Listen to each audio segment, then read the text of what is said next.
Hello everyone.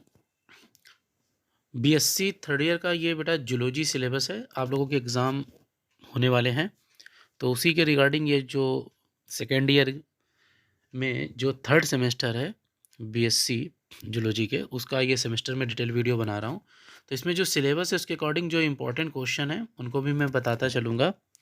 तो एक exam की अच्छी प्रिपरेशन के लिए सिलेबस को जानना बहुत ज़रूरी है। बॉटनी का मैंने चैनल पर ऑलरेडी अपलोड कर दिया, लिंक इसमें दिया गया होगा डिस्क्रिप्शन में। और जो थर्ड सेमेस्टर से रिलेटेड है वो मैं आपको यहाँ पर एक एक करके बता रहा हूँ। देखिए, ये पूरा सिलेबस दिया गया है। ये जो पेपर आपका होगा ये इन्वायरमेंटल बायोलॉजी और वाइल्ड लाइफ से रिलेटेड होगा। इसमें भी आपके 4 यूनिट हैं, जैसा कि आपको स्क्रीन में दिख रहा होगा। तो मैं एक एक यूनिट को कवर अप करता हूँ। देखिए, जो यूनिट नंबर फर्स्ट और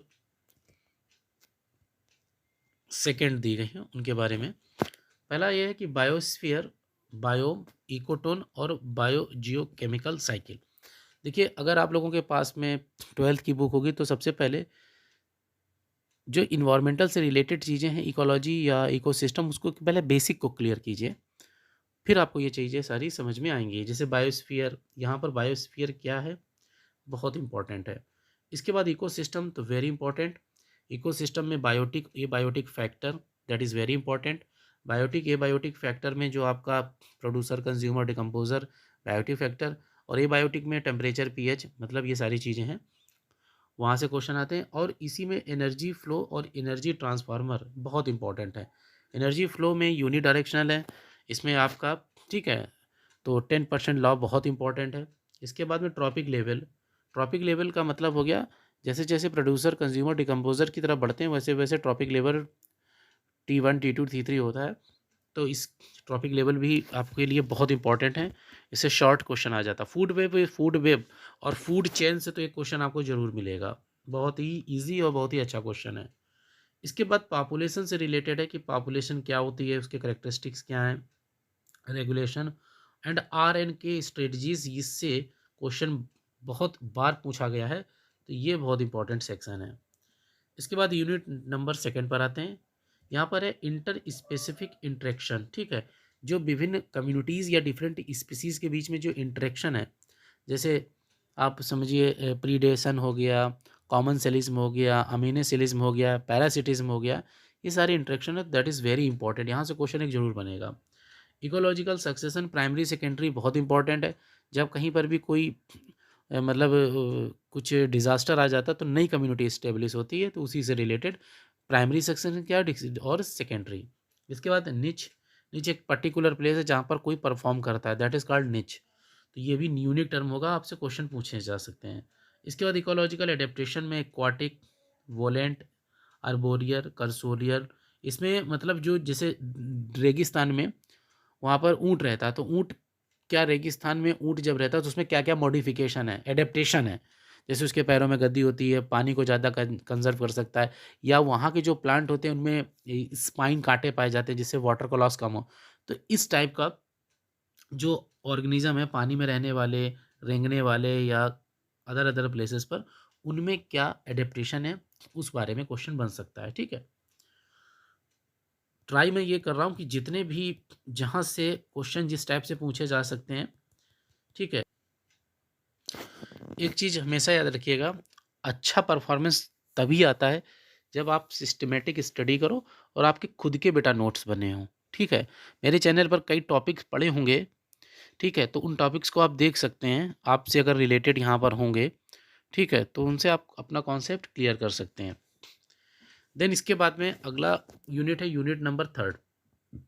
यहाँ पर बहुत ईजी यूनिट है बेटा, या इन्वायरमेंटल जो पोल्यूशन है उनसे रिलेटेड, मतलब air pollution, water pollution, soil pollution, light, radiation. तो यहाँ से इनसे क्वेश्चन बन सकते हैं, ठीक है। इसके बाद ये जो आपको लाइन दिख रही है, green house effect, ozone depletion और एसिड रेन, वेरी इंपॉर्टेंट। यहाँ से एक क्वेश्चन आपको मिलेगा, बहुत इंपॉर्टेंट है। ओजोन डिप्लेशन क्यों होता है? क्लोरोफ्लोरोकार्बन के कारण, ठीक है। एसिड रेन में कौन कौन से कॉन्स्टिट्यूएंट होते हैं? नाइट्रिक एसिड, ठीक है। इनके बारे से क्वेश्चन आ सकते हैं। इन्वायरमेंटल अवेयरनेस प्रोग्राम में, ठीक है, कंजर्वेशन, सैनिटाइजेशन क्या है, ठीक है। इसके बाद इन्वायरमेंट जो प्रोटेक्शन एक्ट हैं, यहाँ से भी क्वेश्चन बनने के चांसेस बहुत रहते हैं, ठीक है। The national green tribunal act क्या है, उसके बाद में यूनाइटेड नेशन इन्वायरमेंटल प्रोग्राम, तो ये सेक्शन से क्वेश्चन जरूर चांसेस रहते हैं क्योंकि इन्वायरमेंटल प्रोटेक्शन एक्ट से रिलेटेड क्वेश्चन है। ओके, इसके बाद आते हैं यूनिट नंबर 4, वेरी इजी, चारों यूनिट में सबसे इजी है। इंडिया में आप ये समझ लीजिए जो इन सिटू एक्सिटू कंजर्वेशन, मतलब जो इन सिटू का मतलब होता है उनके जो मतलब एनिमल हैं उनको उनके ही प्लेस पर कंजर्व कर देना, और एक्सिटू मतलब उनको बाहर से कंजर्व करना, मतलब दूसरी जगह पर ले जाके। जैसे इन सिटू में आपका आ जाएगा कि जूलॉजिकल पार्क हो गया, ठीक है, नेशनल पार्क हो गया, और एक्सिटू में मतलब दूसरी जगह पर ले जाना, मतलब जैसे आपका क्या बोलते हैं, चिड़ियाघर हो गया ना, वहाँ पर एक पर्टिकुलर प्लेस पर, तो इससे रिलेटेड ये पूछा जाता है, ठीक है। वाइल्ड लाइफ प्रोटेक्शन एक्ट क्या है, उससे रिलेटेड। नेशनल पार्क कितने हैं, यूपी से रिलेटेड जितने हैं उनके बारे में जान लीजिएगा, ठीक है, कि यूपी में जैसे लखीमपुर में दुधवा नेशनल पार्क है, इस टाइप का, ठीक है। सेंचुरीज़ क्या होती हैं और बायोस्फीयर रिजर्व, इन तीनों में डिफरेंस जान लीजिएगा।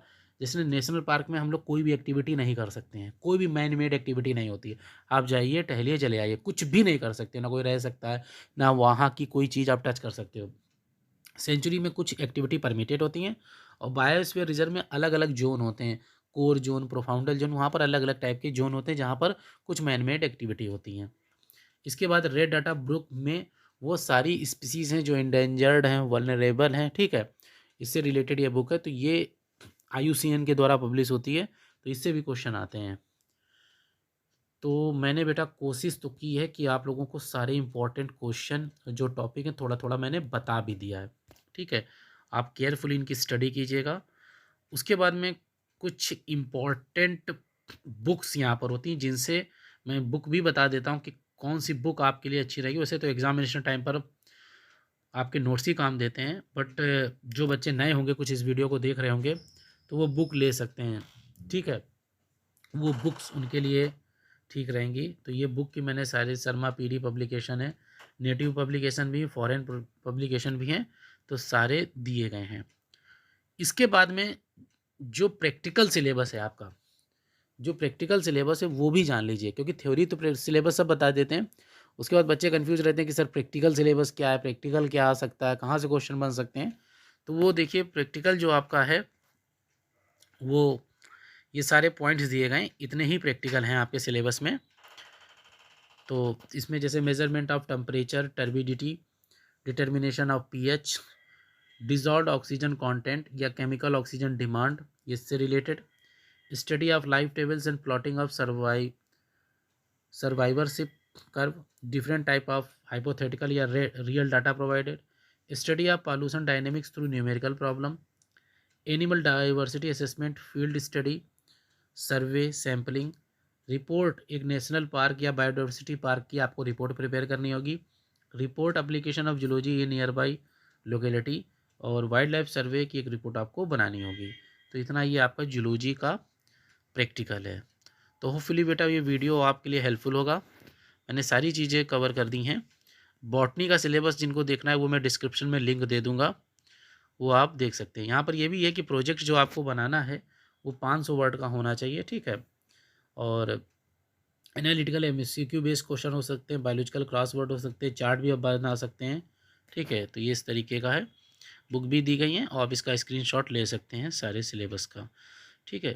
तो प्लीज़ कमेंट्स कीजिएगा आपको वीडियो कैसा लगा है, और भी जो होगा आगे मैं स्टडी मटेरियल से रिलेटेड वो मैं टाइम टू टाइम अपडेट करता रहूँगा। Thank you.